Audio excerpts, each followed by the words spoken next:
Benedict, ano-anong mga violation ang nahuli ng MMDA sa pamamagitan ng NCAP? Gandang tanghali, Ella. Nakakita nga ang Metropolitan Manila Development Authority sa pagpapasimula nitong ang no contact apprehension policy ng nasa mahigit na 300 motorista na lumabag sa batas trapiko.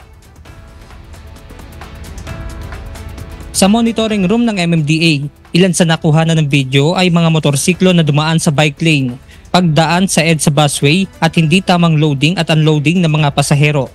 Ayon kay MMDA Chairman Attorney Romando Artes, wala na dry run para rito dahil sa noon pa man ay ipinatutupad na ang batas trapiko.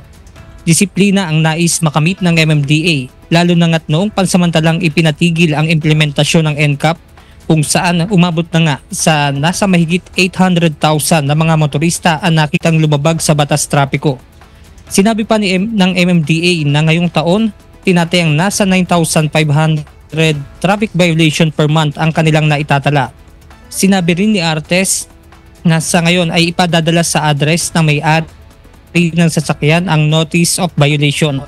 Inaayos na rin nila ang huli ka-app na kung saan maaaring mamonitor online kung may violation ang kanilang sasakyan.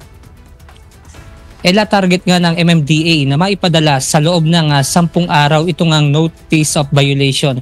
Pero dahil nga meron ding inaasahan na delay ay hindi naman sila magpapataw ng penalty kung hindi agad makapagbayad ang isang pinatawan ng multa.